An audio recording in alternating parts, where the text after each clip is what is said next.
Вже 9 років, як я поїхала з своєї любимої України. Поїхала я на заробітки в Париж. Працюю я тут, прибираю різні роботи. Прибираю, гуляю з собакою, дивлюся дітей, доглядаю дітей, хто куди покличе. Допомагаю бабусі, тут є така бабуся старша, теж полюбила мене. Люди мене люблять і, напевне, те тепло, яке вони мені дають, а я віддаю їм своє тепло, так і підтримує мене тут, так як вогник маленький. І тут я так проживаю. Но те тепло і той вогонь, який був вдома, то я не можу вам передати. Дома, от уже 9 років, приїхала я в 40 років, 9 років моєї молодості пройшло тут, за границею в Парижі. І не можу сказати, що погано тут, але то рідне, то гніздечко, ота моя хатинка, в якій я виросла, в якій я зросла, і де горить вогник, коли я прийду, і мама мене буде чекати при світлі, той вогник мене кличе додому, до України. Мої діти і моя мама, вони на мене чекають. І, напевно, тут все є, багатство є, все є. Але я не знаю, чи то в мене така душа, вона рветься додому.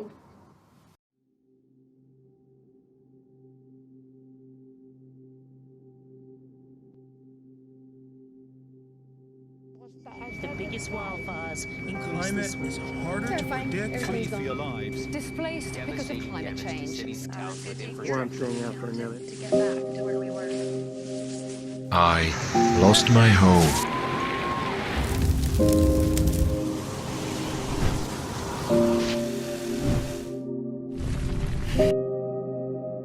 I lost my family.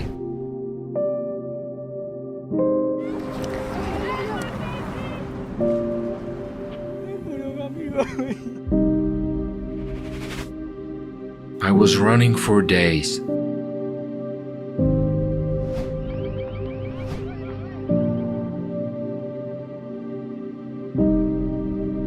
I swam.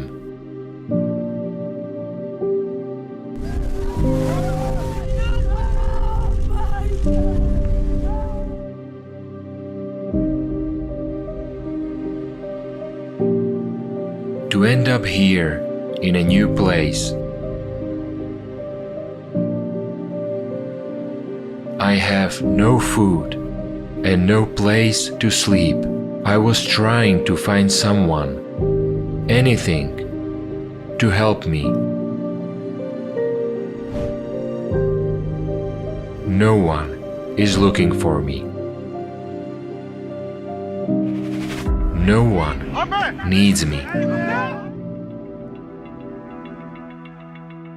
Why is there such inhuman treatment of people? I was thinking about it and decided to figure it out. I reached out to journalists around the world. Over 4 months of communicating with refugees, the host party, and experts, what we have learned was not just unexpected, it was completely beyond the scope of our understanding of the situation. It was a horrible journey. You know, only me and my husband on a wheelchair. 4 days it was tough. I will never ever forget it. I arrived on a truck, or rather, under the truck.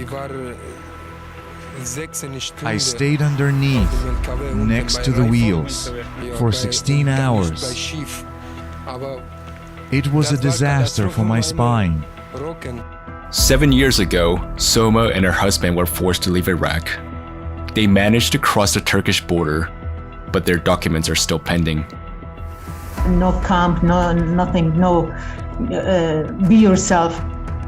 They took just only Syrians.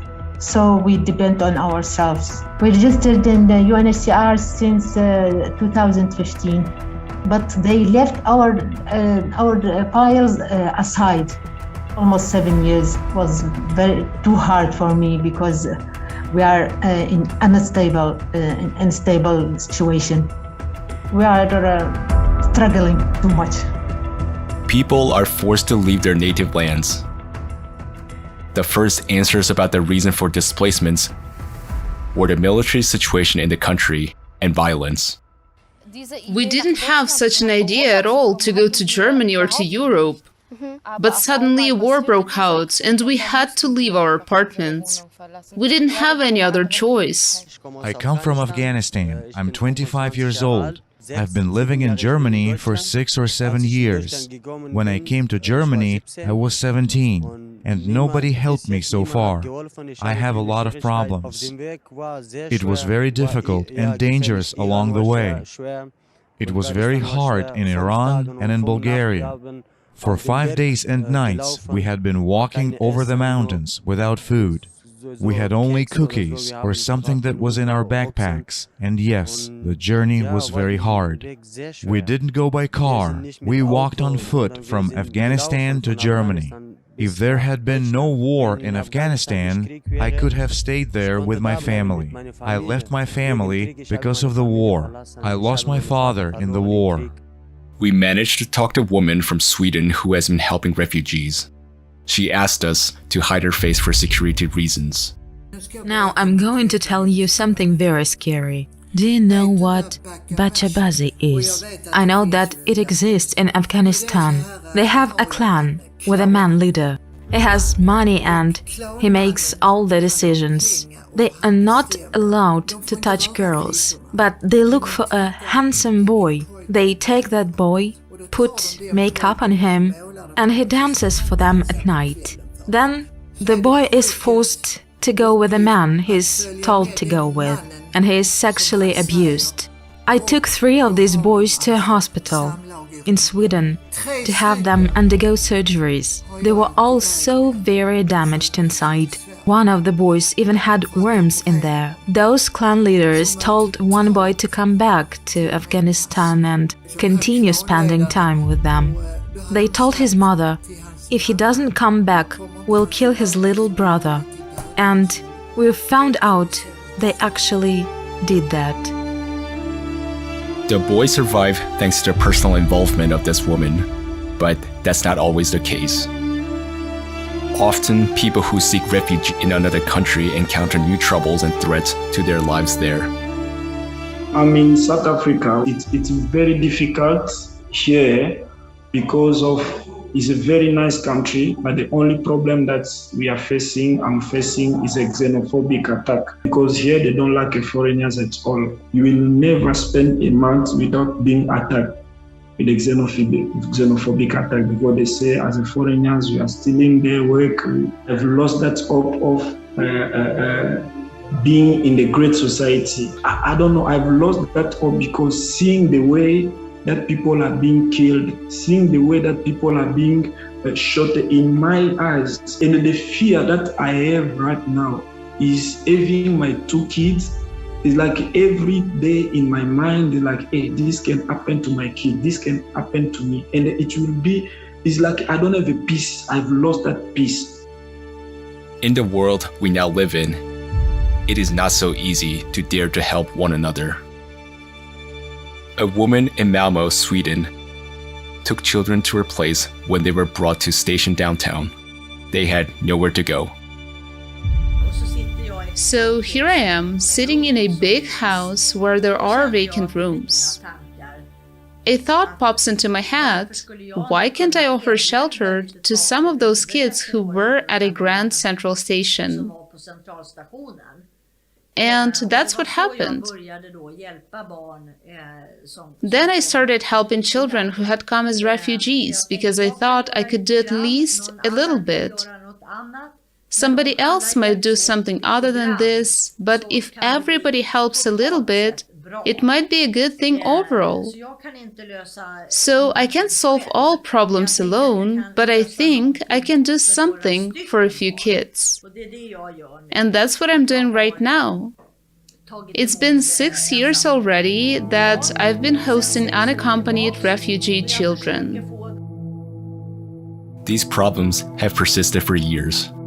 It is obvious that people's help is insufficient to solve these problems. We reached out to locals from around the world to find out about the refugee situation in their own countries. In my opinion, almost nothing is being done, almost nothing. I can say this from my personal experience, as I myself took care of refugee children 3 years ago when a big wave came. They were very grateful. There were children with injuries from hand grenades. They were missing parts of ears, feet, and limbs. They were so sweet, so kind, and so happy. And then the city of our home assigned to us a church for 5 weeks, and then suddenly and on the quiet they were displaced. They had to move out because housing was too expensive. They just suddenly disappeared. We didn't talk to them anymore. They were just starting to adjust. They learned their first words in German. It really broke my heart, and I have absolutely no idea where these kids are now. Nothing is being done. Not enough is being done even for our children, the children who live in our own country. The migration crisis is increasingly affecting the lives of people who are forced to flee their homelands. Are we ready to host billions of people? What if I become a refugee myself? It was important for us to learn about the conditions for the people in the camps. Our reporter told us that they went to a camp, but they were not allowed to film. So we reached out to experts who know about it firsthand. These camps are too much big, the security is never enough, and really people go through every kind of abuse and violence on women, girls, teenagers is really too much. It's something that cannot exist inside a protected structure. Today, forced migration is inextricably linked to ongoing human rights violations. During the crossing of the borders, especially on the Croatian border, Romanian border and Hungarian border, the police take their belongings, they steal their money, and they destroy documents, sometimes the clothes. We have been seeing people that come naked from the border. There is this kind of pushback that is illegal procedure. I think it is estimated that up to 1 billion children aged 2 to 17 years have experienced physical, sexual, and emotional violence or neglect in the past year. Today, I received information from experts that shocked me. I didn't expect us to go this far. In the International Tribunal for Natural Justice, I attended a number of sessions when we addressed the question of trafficking of women and men, some to make them into prostitutes, and the men turning them into some form of slaves. I also turn the attention of the listeners to the fact that in North Africa, even in Libya, there was some form of a market where people were sold against $70, $100, $200 of young men to be taken to work for free, which means almost like slaves.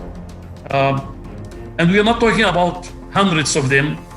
The question of trafficking of women and others, among them young children, we're talking about 2 million people every year. So we're talking about a huge number of human beings who are being trafficked for purposes anything but human. A child can be sold many times. I remember one day I came across the story of a girl who was, she was Turkish. She had been sold 17 times, and she had been trafficked from one country to another 17 times. And she had experienced only rape, no working, no papers, and no money sent back to the country. Children and young people are being trafficked every day as we talk, every day, every minute, every hour.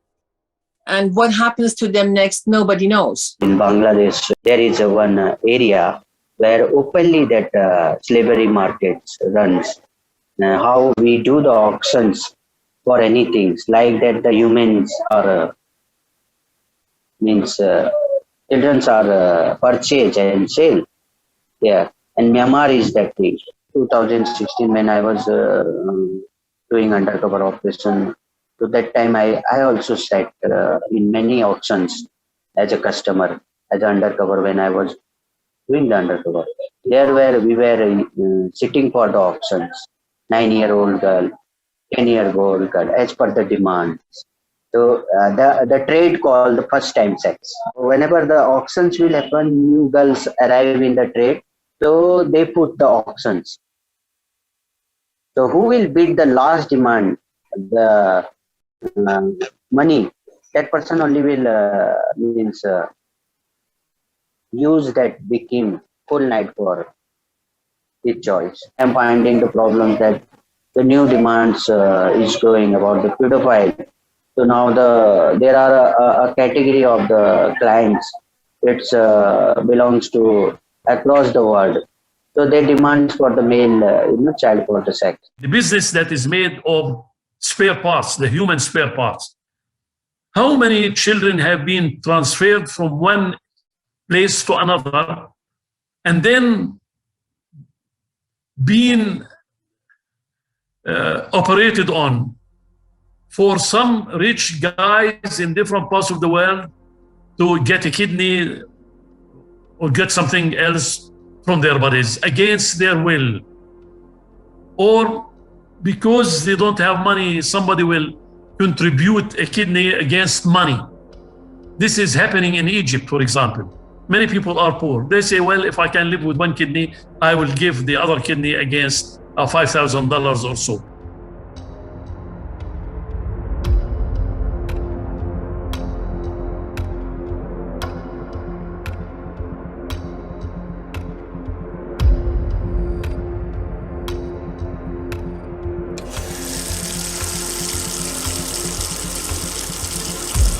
Black market, traffickers, mafia is part of this economy that is ruling the world. So what else I can say? That I only see that another possibility is to spend money instead of constructing walls like we are doing in Europe. In our society, human life has no value. How is it possible that instead of help, people encounter violence, aggression, abuse, and slavery? This is not a migration crisis, but this is a crisis of humaneness. A gigantic moral, political, and ethical farce has begun because this regulatory development is not supported by policies, programs, and plans to protect the rights that are set out in the declarations. Human rights are growing in terms of recognition, but they are declining in terms of ensuring, guaranteeing, and protecting the implementation of actions aimed at making them a reality and not merely a formal discourse of a democracy. More and more often, they act to protect private capital rather than to defend the rights of the public. In our consumer society, it is impossible to solve these problems because there are rules and laws, but behind the words migrant, refugee, and internally displaced, there is no primary component: human being. It is terrifying to imagine what will befall us given the escalating climate crisis. Climate change is an integral part to national security. Climate change is a threat multiplier. We have climate-induced refugees. A case in point is myself. I have told you I have been displaced by the rising waters of Lake Baringo. So governments are not committing to help people to mitigate the climate-induced disasters. Now, you can see now conflict, climate-induced conflict, climate-induced migration, climate-induced food security, climate-induced health insecurity, climate-induced refugees. You see, for the first time in the history of humanity that we have climate refugees. So where is the missing link? The migration issue will only worsen due to increasing intensity and frequency of natural disasters. People, by looking at the existing legal frame, will not ever be entitled asking for protection. Because you will ask them which country you're coming from, they will say there is no country. I had a country called X, but the country now is underwater, or I had a village and this village is being totally destroyed or disappearing. We have something called the Warsaw International Mechanism on Loss and Damage. It's not an easy thing to discuss and get agreement from 200 countries. Everything has to be agreed by everybody. It cannot, if there's one country doesn't agree, then you don't have a global agreement. And so that's one of the deficiencies of having global. There's no international law. But I would like to urge each and every one of us that yes, there are policies, but what are we executing as an individual? What is our role to play in this major crisis situation? And I think that this is the truth that we need to answer to ourselves individually and collectively. People who don't want to know anything about child trafficking, child rape, hunger, or other scourges of our times, they are part of the problem. Because not only they don't do anything, but they're silenced. And when the climate change will be so tough and so bad that people from some regions will be forced to migrate to other parts, we will go back to the same situation. And then those children and those people are the easiest prey to human trafficking because they have nothing. And sometimes they don't even have an identity. It turns out that there are still no effective programs for the resettlement of refugees. For so many years, the United Nations has been working. For so many years, the Refugee Rights Commission has been working. So many humanitarian organizations and NGOs around the world have been working, but there are no working, established or adopted programs on how to work with these refugees. There are none. And the Refugee Commission itself admits this. Actually, we see that not everyone cares about ordinary people. The world's political elites must realize first and foremost that we are all interconnected. No money, no private jets, no private yachts will get them to safety. If the whole Earth starts exploding, flooding, and drying up, it's just going to hit everyone. Now refugees are forced to leave their homes. They face condemnation and cruelty. They are left alone with their misfortune because of the consumerist format of society. Tomorrow's climate catastrophes could be upon us as well. Answer yourself honestly. Are you ready to face what refugees face? Are you sure you won't be in their shoes? That you and your loved ones won't have to go through what they're going through?